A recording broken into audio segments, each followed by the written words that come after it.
Wow, what an amazing time worshiping God. और कितना अद्भुत समय परमेश्वर की आराधना करते हुए। We don't just come for a praise and worship time, we come to actually encounter the living God. और सिर्फ स्तुति और आराधना करने के मकसद से हम यहाँ पर इकट्ठा नहीं होते, हम इकट्ठा होते हैं ताकि हम जीवित परमेश्वर से मुलाकात कर सकें। And it's so wonderful to be able to receive and encounter God's presence in a very manifest way which releases faith to us. और परमेश्वर की उपस्थिति का आभास होना, उसका महसूस होना कितना अच्छा लगता है हमारे बीच में। So it was really wonderful this morning, and thank you to the Valina and the worship team. और आज की सुबह बड़ी अद्भुत रही। वलीना और वर्शिप टीम का धन्यवाद करना चाहेंगे। God is so good. प्रभु कितना भला है। All right, and I just felt as we worship this morning and that song of He is the one worthy to open the seals. और जिस तरीके से हमने उस गीत को गाया, वो योग्य है उन मोहर को तोड़ने के लिए। All right, and whatever we are facing in life, He can open the seal. और जो कुछ भी हम गुजर रहे हो, वो उस मोहर को तोड़ सकता है। Yes or no? हाँ या ना? We've got to say, Jesus, you're the one who opens the seal. और हम कह सकते हैं कि प्रभु यीशु मसीह आप ही वो हैं जो मोहर को तोड़ते हैं। Okay, so can you pray with someone next to you? Just pray for each other that we will have this healthy picture of who our God is. Right in our situation today, He can open seals. और आइए हम एक दूसरे के लिए प्रार्थना करें ताकि हम उस चित्र को देख पाए कि प्रभु यीशु मसीह नियंत्रण में है उन मोहर को तोड़ने के लिए। Amen. So just pray with someone at the side, bless them and say, Lord, open their seal. अपने बाजू वाले के साथ आप प्रार्थना करें और उनको आशीष दीजिए।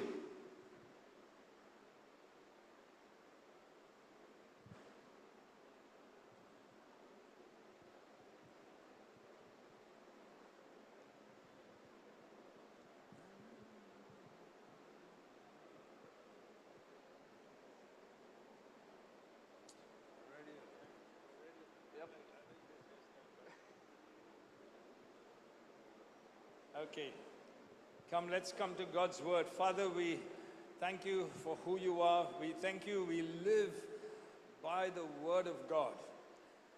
We thank you, your word is alive. It's got life in it as we listen to it. Lord, our hearts are stirred. Our hearts are lifted up. Faith rises. We believe, we know. Thank you even through the worship. Lord, just the truth of who you are lifts us up. We praise you, Lord, for you have called us to be a people who live off you. And that's why we break bread, Lord. We partake of who you are. We praise you this morning and ask you for your blessing as we listen to your word. I ask you for help as I share it, that you will lift us up to all that you believe for us. In Jesus' name. Amen. All right, so I'm going to be sharing some things I shared at the camp, at the conference. और आज मैं उन चीजों को बांटने वाला हूँ जो मैंने कैंप में बांटा था। But I do believe it's relevant for all of us. और मुझे पता नहीं आप सबसे मेल खाता हो कि नहीं। All right, it's called templates of advance. और इसका ये है कि उन्नति के नमूने। Okay. A template is something where we see certain fixed things are in place. और हम देखते हैं ये जो एक नमूना होता है या फिर साचा होता है वो एक चीज में डाला जाता है। And we see templates in the Bible where there's God's people are externally organized. और हम देखते हैं बाइबल में कि परमेश्वर के लोग बाहरी तौर पे जो है एक तरीके से साचे में रहते हैं। And there are templates of internal values as well. और अंदरूनी तौर पे जो उसूल है वो भी होते हैं। So we find templates right throughout the Bible. और हम देखते हैं इन टेम्पलेट्स को जो साचे होते हैं पूरे बाइबल में। In Numbers chapter 2, और गिनती की किताब उसका दूसरा अध्याय, we find how Israel was organized externally. और हम देखते हैं बाहरी तौर पे कैसे उनको रखा गया था इजरायलियों को। There was the tabernacle at the center. और बीच में जो था मध्य में था वो तंबू था। And tribes, the 12 tribes were arranged in a specific order around the tabernacle. और जो तंबू था उसके अंदर जो 12 गोत्र थे उनको एक तरीके से रखा गया था And there were clear roles given to the priests, the Levites, and the warriors. और जो याजक थे लेवी थे और ये सारे लोग थे उनको जो हिदायतें दी गई Then in Deuteronomy 6, we see a template of internal values. और हम देखते हैं व्यवस्था विवरण की किताब उसका 6वां अध्याय उसके अंदर अंदरूनी उसूलों के अंदरूनी मूल्यों के बारे में And it says, teach these commandments to your children. और इन आज्ञाओं को अपने बच्चों को सिखा And we see the template where parents are given the primary responsibility of spiritual leadership for their children. और फिर हम आगे देखते हैं एक ऐसा भी नमूना दिया गया था माता पिता के लिए कि वो अपने बच्चों को कैसे And सिखाएं instructions, they had daily instructions that they could give. और उनको हिदायतें दी गई थी So inbuilt into Israel was a system of raising one generation after another. और उनमें एक तरीका दिया गया था एक तरीके की नींव उसमें दी गई थी कि कैसे जो है आपको एक पीढ़ी को बढ़ाना है Then you find that sometimes through such templates, great advance took place with God's people. और इन नमूनों के द्वारा इन साचों के द्वारा हम देखते हैं कि परमेश्वर के बड़े बड़े कार्य हुए So, for example, in Acts chapter 2, verse 42, प्रेरितों के काम 2:42 we see the first Jerusalem church, और हम जो पहली यरूशलेम की कलीसिया थी and we see a template of 4 things और हम देखते हैं साचा नमूना इन 4 चीजों का that was put in place for them. जो उनके लिए रखा गया Firstly, they devoted themselves to the apostles' teaching, सबसे पहले प्रेरितों की शिक्षा में खुद को लवलीन करें which was Bible doctrine. जो कि बाइबल के सिद्धांत है Secondly, they were devoted to fellowship, और दूसरा अपने आप को उन्होंने लवलीन करा संगति में and it spoke of their mutual support, of unity, and of ministry, how they served. एक दूसरे का साथ देना सेवकाई में Then they were devoted to the breaking of bread, और वो लवलीन हुए रोटी तोड़ने में which spoke of communion and the knowing and remembering the covenant of God. और इसका मतलब ये होता है कि वो याद रखते स्मरण करते हैं परमेश्वर की वाचा का And fourthly, they were devoted to prayer, or as we would sing in our vision, pleading your case. और चौथी बात वो लोग लवलीन थे प्रार्थना में जिस तरीके से हम अपने दर्शन में है वो है अपने मुकदमे को लड़ना Both personal prayer and corporate prayer. और व्यक्तिगत प्रार्थना और सामूहिक प्रार्थना And as they followed this template, something happened to them. और जैसे इन नमूनों का पीछा उन्होंने किया कुछ तो हुआ This Jerusalem church grew and advanced. और ये जो यरूशलेम की कलीसिया वो बड़ी और आगे बढ़ी Daily people were saved. और हर रोज लोगों को उद्धार होता लोग बचाए जा रहे थे All right. And similarly, we see in the Old Testament, और वैसे के वैसा हम देखते हैं पुराने नियम में in Exodus chapter 18, Moses' father-in-law gives him advice. और निर्गमन की किताब 18वां अध्याय मूसा का जो ससुर है उसको एक सलाह देता है And Moses was the whole day listening to people's troubles, sorting cases from morning to evening.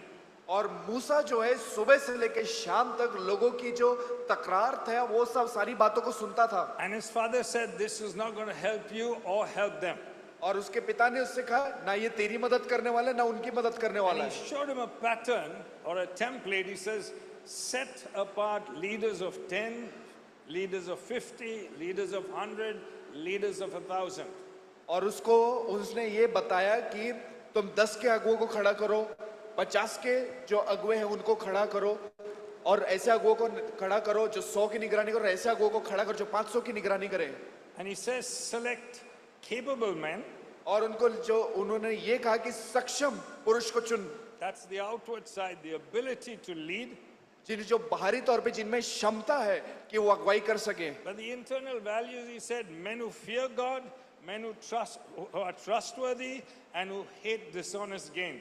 और उन्होंने कि अंदरूनी तौर पे ऐसे व्यक्ति को चुनो जो विश्वास योग्य है दूसरा जो परमेश्वर का भय मानता है And so it brought a great shift in how Israel was led in that time. और परमेश्वर ने एक तरीके का बदलाव लेकर आया जिस तरीके से इजराइल की अगुवाई की जानी थी And so you begin to see, if you realize in the Bible, templates there are certain critical templates that help us advance as God's church. और बाइबल के अंदर कुछ ऐसे साँचे दिए गए हैं, ऐसे नमूने दिए गए हैं जो हमारी मदद करते हैं ताकि हम उन्नति कर सकें.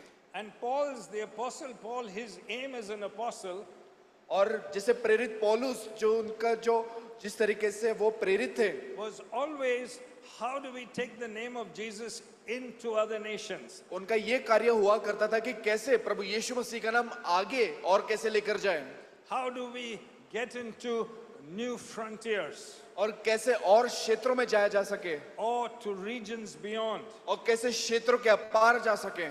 His aim as an apostle was that.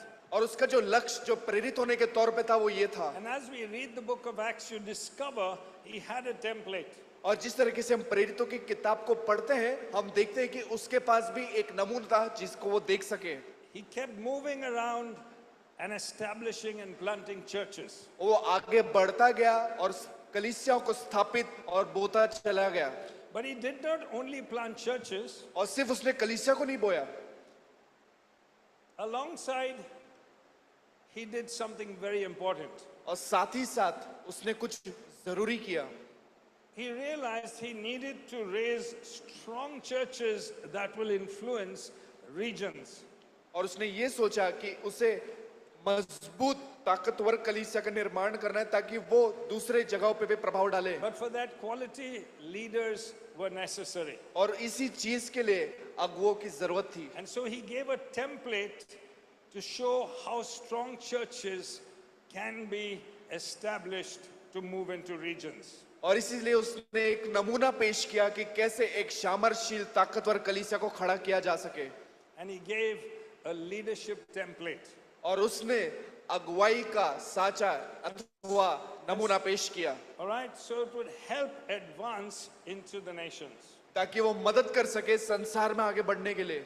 And Franco has shared with us, as Regions Beyond Churches, he's feeling that God wants us to move now into as regions and as hubs, so that we have centers from where we can move out even more into different parts of our nation. और uncle Franco ने ये बताया कि हम अभी समय आ चुका है कि हम कलीसिया के रूप में जो एक सामूहिक तौर पे आगे बड़े क्षेत्रों में. And so for that we need to advance, so we need to see leaders at various levels grow just like the apostle did, Paul. और इसलिए हमें चाहिए कि हमारे जो अगुवे अलग अलग स्तर पे वो बढ़े. Amen. आमीन. Is that okay? क्या ये ठीक है? But now you may ask me, but isn't that about leaders and I'm not a leader? और आप मुझसे ये कहेंगे, ये तो अगुवों के बारे में आप बता रहे, मेरे बारे में क्या? मैं तो अगुवा नहीं हूँ. That's true. ये ठीक, ये सही है. You may not be a leader, आप अगुवे नहीं हो सकते. but in the Bible we find that God's people are very special. और बाइबल में लिखा है कि प्रभु के लोग खास लोग हैं. And it's not leaders who are special, it's all of us who are special. और सिर्फ अगुवे यही लोग खास नहीं है, बल्कि हम सब परमेश्वर के लोग खास हैं. And we are all called to be very separate and distinct from the world. और परमेश्वर ने हमको एकदम अलग और हटके बनाया संसार से. So it applies to us therefore. तो ये बात हमारे लिए भी लागू होती है. 1 Peter 2:9 says, 1 पत्रस 2:9 ये कहता है. all right, Peter writes and says, you're a chosen people, और ये कहता है तुम एक चुने हुए लोग हो, royal priesthood, राजकीय याजक, a holy nation, पवित्र राष्ट्र, all right, that you will declare who God is, ताकि तुम परमेश्वर की घोषणा कर सको, who has called you out of light, out of darkness into light. जिसने तुम्हें अंधकार से निकालकर उसकी महिमा की ज्योति में बुलाया है. Amen. So God's called us out of darkness into light. That's how we declare who God is. क्योंकि परमेश्वर ने हमको अंधकार में से, अंधेरे में से निकालकर उसकी महिमान्वय ज्योति में लेकर आए, इसलिए हम बता सकते हैं कि परमेश्वर कौन है. Amen. God's not called us once we were in darkness. और परमेश्वर ने हमको बुलाया जब हम एक समय में अंधकार में थे. But we don't continue to remain in darkness. पर हम जो अंधकार में ऐसे रह नहीं जाते. We are special people. हम प्रभु के खास लोग We हैं. are called to come out of the darkness हमको बुलाया गया ताकि हम उस अंधकार में से बाहर निकले, into the light परमेश्वर के उस उजाले में, and declare His praises. और उसकी महिमा को हम बोल Amen. सकें. That's for all of us, ये हम सभी के लिए, not just leaders. सिर्फ अगुओं तक ही सीमित नहीं है। Amen. So are you a special people? क्या आप परमेश्वर के वो खास लोग हैं? Yes or no? हाँ या ना? Fantastic. All right.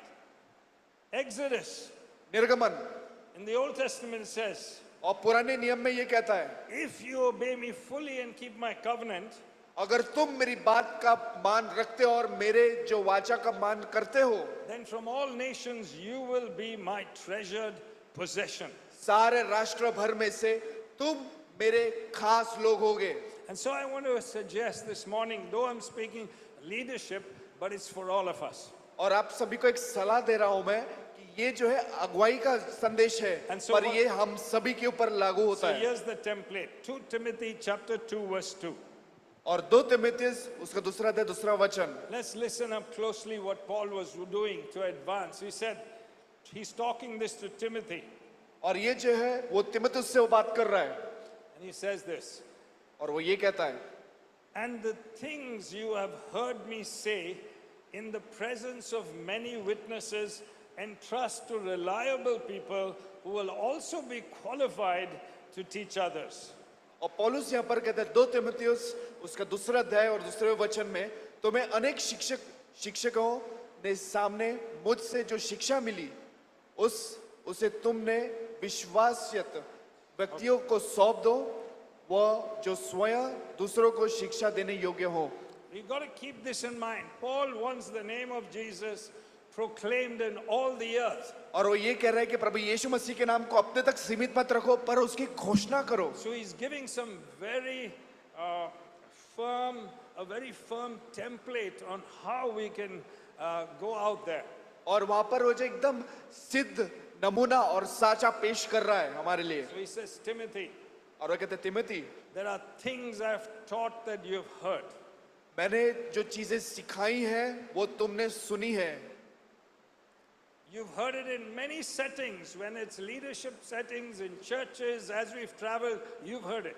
और तिमुथियुस, मैंने जहां कहीं भी बताया है, प्रचार किया है, तुमने उसको सुना है, अगुओं के बीच में सुना है, लोगों के बीच में सुना है, और सफर करते वक्त, यात्रा करते समय भी तुमने इस बात को सुना है। These things, ये चीजें, here's the way forward.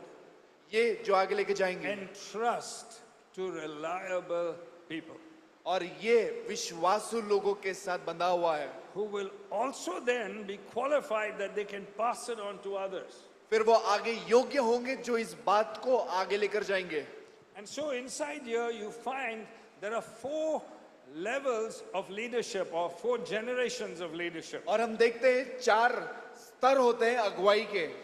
There's Paul, पौलुस, Timothy, तिमुथियुस, reliable people ऐसे लोग जो विश्वास योग्य है, who will teach others. जो आगे लोगों को And so सिखाएंगे। you find in the template of planting churches and proclaiming the name of Jesus, at every level, Paul says there should be a template where leaders are being raised, of men and women of character and quality. और पौलुस यहाँ पर बता रहे हैं कि ये जो बातें मैंने तुम्हें सिखाई है वो आगे भी बताई जाएंगे, पर वो आगे जाके ऐसे स्तर को बताता है जहाँ पर लोग आएंगे, लोग सीखेंगे। Amen. And so you find that though this template is given, और हालांकि ये जो नमूना दिया है, it's not just a list.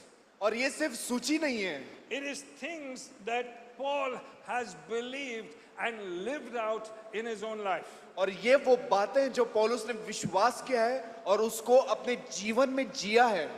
So he's saying, I'm not giving you a list, I'm giving you who I am. और पौलुस कहता है कि मैं तुमको कोई सूची नहीं दे रहा हूँ, कोई लिस्ट नहीं दे रहा हूँ, बल्कि मैं वो दे रहा हूँ जो मैं जिया हूँ। You heard me say, तुमने मुझे ये कहते हुए सुना। Amen. And this is how we find truth gets passed on. और इसी तरीके से हम देखते हैं कि कैसे जो है और जो सच्चाई है, जो विश्वास है, वो आगे कैसे सौंपा जाता है। It's not just lists, और सिर्फ ये चीज सूची नहीं है, it's the heart of a man of God. और ये परमेश्वर का जो मनुष्य है, परमेश्वर का जो दास है, उसका हृदय है। He carries God's ways in his life. और वो परमेश्वर के चाल चलन, परमेश्वर के तौर तरीकों को अपने जीवन में लेकर चलता And है। these things that he carries और ये जो चीजों को लेकर चलता है and he passes on, और वो आगे सौंप देता है they enable the church of Jesus Christ to advance. और वो मदद करती है प्रभु यीशु मसीह की कलीसिया को आगे बढ़ने के लिए। Amen. So we find the very heart of God in here. और हम देखते हैं परमेश्वर के दिल को यहाँ पर। Paul says, पौलुस कहता है follow me as I follow Christ. मेरे पीछे हो ले जिस तरीके से मैं मसीह के पीछे हो लेता हूँ। And we must remember और हमें ये याद रखना जरूरी है God sends people, not just lists. पर परमेश्वर जो है लोगों को भेजता है, वो सूचियों को नहीं भेजता। So when we're looking at this template, और जब हम इस साचे को, इस नमूने को देखते हैं, I'd like us not to see a list, but to find the heart of God in it. मैं ये नहीं चाहता कि आप उसमें दिए गए उस लिस्ट को, इस सूची को आप देखो। मैं चाहता हूं कि आप उसमें दिए गए परमेश्वर के हृदय को समझो। Amen. Amen. You're with me so far? क्या आप बने हमारे साथ अभी तक?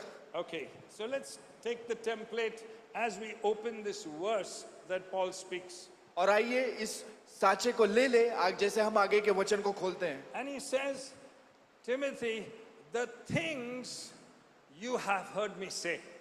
और वो ये कहते हैं तिमुथियुस उन बातों को याद रख जो तुमने सुना। I want these things passed on. मैं चाहता हूं ये बात आगे सौंपी जाए।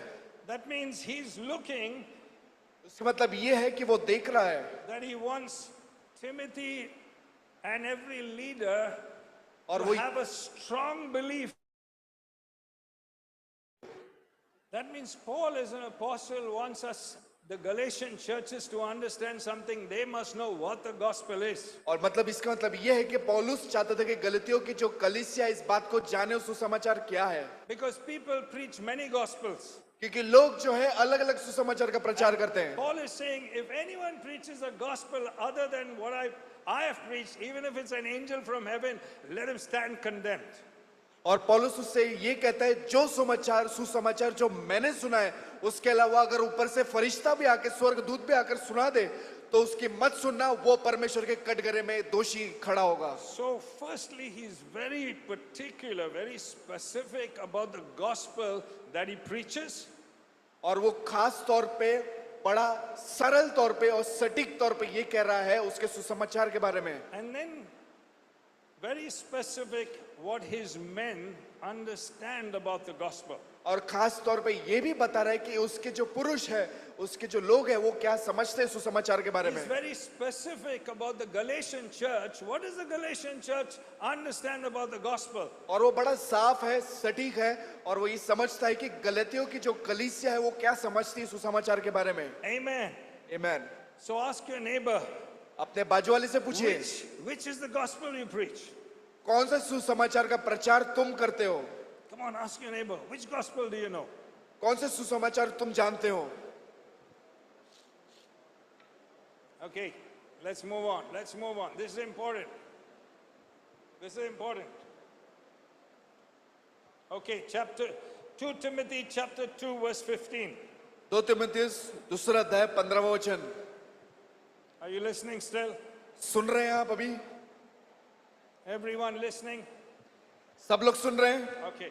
2 Timothy chapter 2 verse 15. Is it up there? Okay, here's what he says to Timothy. Do your best to present yourself to God as one approved, a worker who does not need to be ashamed and who correctly handles the word of truth. और यहाँ पर वचन कहता है कि तुम अपना उत्तम करना ताकि तुम परमेश्वर के सामने खड़े हो सको एक ऐसे सेवक के तौर पे जो शर्मिंदा नहीं बल्कि वचन जो है उसको सही तौर पे संभालता हो। Amen. So God's telling Timothy, and he's saying all the leaders, if you're going to plant churches that advance the name of Jesus, my leaders must be able to handle the word of God correctly. और वो तिमुथियुस और सारे अगुवों को ये कह रहे हैं, अगर मेरे लोग आगे जाकर कलीसिया को बोते हैं, कलीसिया का निर्माण करते हैं, तो वो ऐसे लोग होने चाहिए जो सुसमाचार को जानते हो और सुसमाचार को संभालते हो। Amen. Yeah, so there's a seriousness of how we read the Bible and how we listen to teaching wherever we listen to it. और एक गंभीरता है कि हम अपने शास्त्रों को, अपने बाइबल को किस तरीके से पढ़ते हैं और इन शिक्षाओं को जो हम बाहर सुनते हैं। All right, today Bible colleges, very few, but there's lots of YouTube theology, isn't there? और बाइबल कॉलेज उनकी संख्या कम है, पर जो यूट्यूब के ऊपर जो सिखाया जाता है, यूट्यूब की जो शिक्षाएं होती हैं, And if we just listen and say it's okay, Or then I'm going to be in trouble because you may believe another gospel. और हम यूट्यूब पे से उन वचनों को सुन के ये कह सकते हैं हाँ ठीक है, बट हम इसमें जो है एकदम एक तरीके के खतरे में पड़ सकते हैं, क्योंकि हम जो है गलत सुसमाचार को भी सुन रहे हो सकते हैं। So what you believe about the gospel and how you handle correct and sound doctrine is very critical. और कैसे आप सुसमाचार को सुनते हैं और किस तरीके से आप सही और सरल सुसमाचार को आप जानते हैं, वो बड़ा नाजुक है। I remember my 8-9 years ago, there was someone that came, an outside speaker, and spoke here. और मुझे नहीं पता, पिछले 8-9 साल पहले एक बाहर का प्रचारक यहाँ पर आके प्रचार किया, And the sound system was giving a lot of trouble. और साउंड सिस्टम जो है थोड़ी दिक्कत दे रहा था, And he was a little frustrated. और वो थोड़ा एकदम एक तरीके से एकदम तंग आ गया। And he said, there's a demon in these speakers. और वो ये कहता है ये स्पीकर में से आवाज आ रही है, इसके And he अंदर said, शैतान है। there's a demon in these speakers. Hallelujah. और वो ये कहता है कि इस स्पीकर के अंदर शैतान है। Hallelujah. I'm happy nobody said hallelujah. और मैं खुश हूं कि किसी ने हालेलुया नहीं कहा। But that time lots of people said hallelujah. और उस समय सभी लोग, बहुत सारे लोगों ने चिल्ला के हालेलुया कहा। Okay, now there's no demon in the speaker. Something was wrong with the connection, that's all. और स्पीकर में से आवाज आ रहा है, इसका मतलब ये नहीं कि उसके अंदर शैतान है, थोड़ा वायर ढीला या वायर के अंदर खराबी हो इसलिए वो आवाज आ रहा है। But we've got a habit of saying hallelujah. और हमारे अंदर आदत पड़ गई हालेलुया हर किसी भी चीज को कहने And when की। you say hallelujah, जब आप हालेलुया कहते हैं, you're actually saying, I believe what you say. उसका मतलब ये होता है कि आप बोल रहे हो कि आप जो कह रहे हो उसके ऊपर मैं विश्वास करता हूँ, यकीन करता हूँ। And you don't mind saying hallelujah. You don't mind saying, hey, I believe you're wrong gospel. You और don't mind. और हम जो है ना चाहते हुए भी इस बात को हम कहते हैं कि तुम जो सुसमाचार का प्रचार कर रहे हो उसमें मैं सहमत और मैं विश्वास करता हूँ। Paul wants to raise mature leaders and mature churches. और पौलुस जो है परिपक्व कलीसिया और परिपक्व अगुओं को खड़ा करना चाहता है। Amen. Hallelujah. We got a right hallelujah this और time. सही समय पर हालेलुया आया अभी। Amen. I want to see Harvest of Grace being a mature church more and more. और मैं चाहता हूँ अनुग्रह की फसल कलीसिया परिपक्व बने। You already are, but let's become more and more. हम हैं और अच्छे बने। Amen. All right. So be careful about your hallelujahs. और सावधान रहिए जब भी आप हालेलुया बोल रहे तभी। Be careful about amen. और आमेन भी बोलने से पहले जो है आप सावधान रहें Don't just agree to anything. और किसी भी चीज को सहमति मत दीजिए। Think सोचिए what you're going to say amen to. आप कौन सी बात को आमेन कहने वाले हैं, It must agree with the Bible. और वो जो है बाइबल के साथ मेल खाने चाहिए। Amen. Now say amen confidently. अभी आप आमेन कह सकते हैं। All right. Okay. So we must know a clear gospel and we must be sound in our doctrine. और हमें जो है स्पष्ट सुसमाचार को जानना है और हमें जो सिद्धांत है उसके ऊपर खड़ा रहना है। So I'm only going to do today this thing, the things, nothing more than that, just the things. और वो जो चीजें हैं वो आज हम करने वाले हैं, पूरा नहीं। All right? Why does Paul speak about these things? और पौलुस जो है इन चीजों के बारे में क्यों कहता है? Because क्योंकि what you believe or what a church believes or what leaders believe can actually help the gospel to go or even to stop. क्योंकि आप क्या विश्वास करते हैं, आपका अगुवा क्या विश्वास करता है, कलीसिया विश्वास क्या करती है, ये निर्धारित करेगी कि कलीसिया आगे बढ़ेगी या फिर उसी जगह पर रह जाएगी। So in Galatians 2:11 it should be, I hope it's there. Don't blame the DLP team. It's there. All right. So here we see a story where Peter, a great apostle, he suddenly believed a wrong gospel. और प्रेरित पतरस जो है, जो परमेश्वर का बहुत बड़ा प्रेरित था, वो गलत सुसमाचार के पर विश्वास कर लेता है। And so Galatians 2:11 onward says, when Cephas is Peter, when Peter came to Antioch, this is Paul writing, I opposed him to his face because he stood condemned. For certain men from James came, before certain men came from James, he used to eat with Gentiles. Okay? But when they arrived, he began to draw back and separate himself from the Gentiles because he was afraid of those who belonged to the circumcision group. He was afraid of the Jewish people and their doctrines. और जिस तरीके से यहाँ पर कहता है गलतियों की किताब उसका दूसरा अध्याय 11 से 12वां वचन, जब कैफा यानी कि पतरस अंताकिया आए तो मैं उनके मुंह पर उनका विरोध किया क्योंकि वह दोषी थे। वह पहले गैर यहूदियों के साथ भोजन करते थे, किंतु जब याकूब के यहाँ कुछ व्यक्ति आए तो वो खतना के प्रथा मानने वाले यहूदी भाई बहनों से भय और गैर यहूदियों के किनारे करने और उनके साथ अलग रहने लगे। You see, what you believe about the gospel, Peter was going wrong here. जो आप विश्वास करते सुसमाचार, पतरस यहाँ पर गलत था। This thing comes first.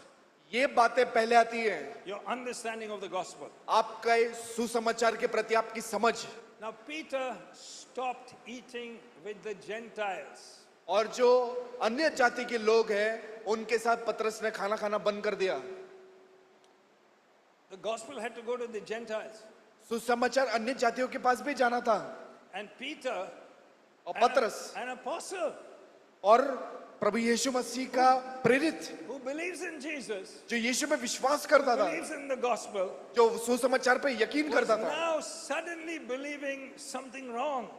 और अचानक से कुछ गलत चीजों के पर विश्वास करने लग गया। And because of what he believed, और क्योंकि जो बात पर उसने विश्वास किया, it's only for the Jews, अरे ये सिर्फ यहूदियों के लिए है, he went away from the Gentiles.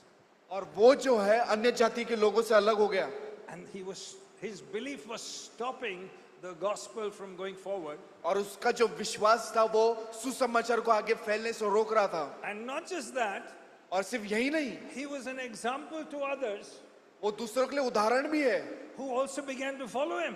जो उसके पीछे चलने लगे।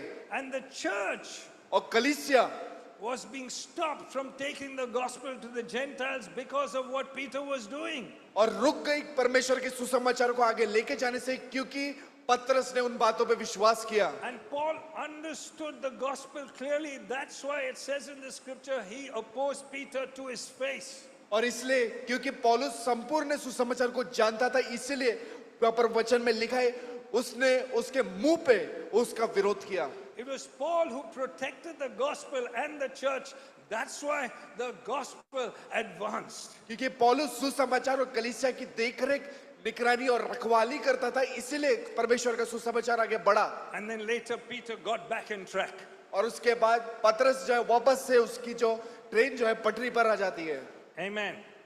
Paul therefore wants every leader, every Christian, every church to understand the clear gospel. और पौलुस चाहता है कि हर एक अगुवा, हर एक मसीह जो है सुसमाचार को अच्छे से जाने। Do you know if Paul did not speak to Peter at that time, आप सोचिए अगर पौलुस ने पतरस को उस समय में बात नहीं किया होता, the church of Jesus Christ would have been spoiled right there. प्रभु यीशु मसीह की कलीसिया वहीं पर बिगड़ जाती। But we want the gospel of Jesus to go. हम चाहते हैं कि प्रभु यीशु मसीह का सुसमाचार आगे बढ़े। Amen. आमीन। So you must believe a clear gospel.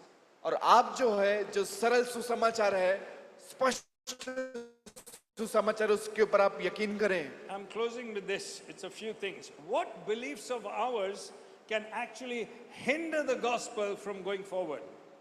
और इसी के साथ मैं खत्म करूंगा कि हमारे क्या विश्वास है जो सुसमाचार को आगे बढ़ने के लिए बाधा बन सकते हैं। What latest YouTube teaching do you believe that actually hinders the gospel and makes you stand alone for your own blessing?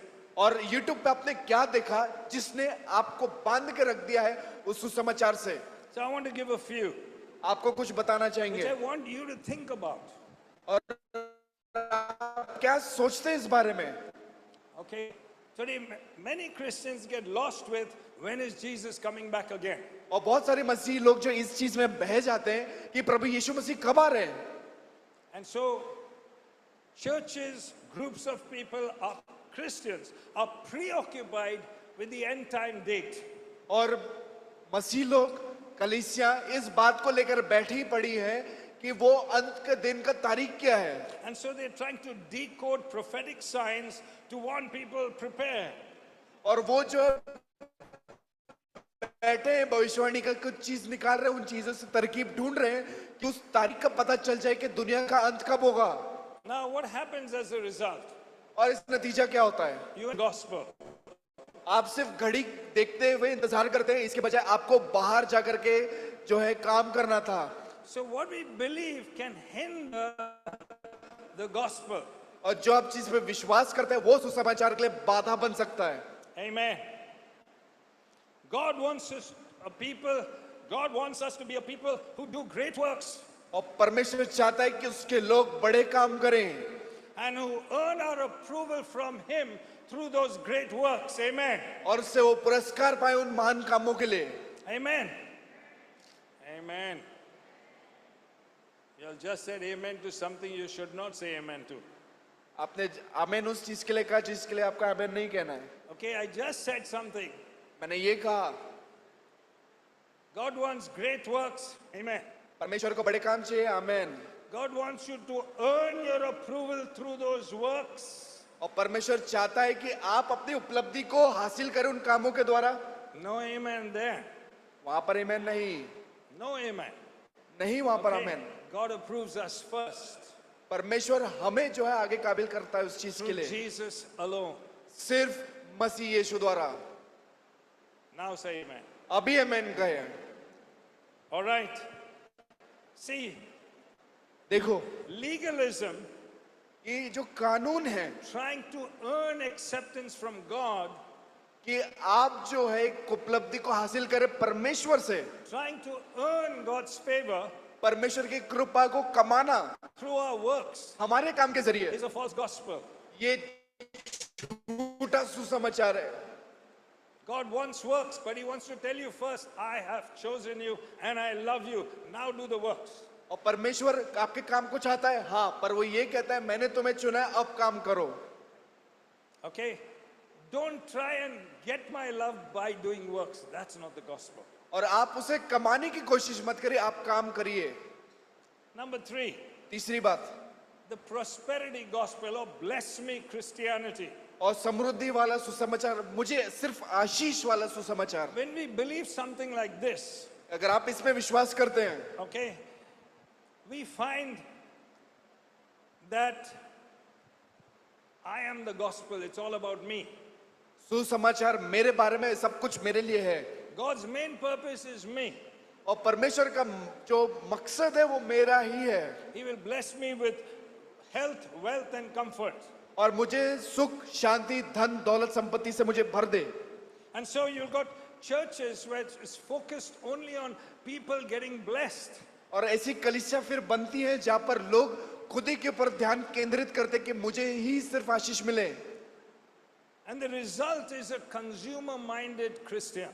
और इसका खामियाजा, इसका नतीजा ये होता है कि एक ऐसा मसीह हो जाता है जो सिर्फ मांगने वाला रह जाता है. Whereas God says, whether you're in trouble or not, you are a world changer. That's the gospel. और वचन ये कहता है तुम मुसीबत में हो या ना हो, तुम एक संसार को बदलने वाले व्यक्ति हो. Amen. Now you're getting scared to say amen only. अभी आप लोग डर रहे हैं आमेन हालेलुया कहने के लिए. All right, listen.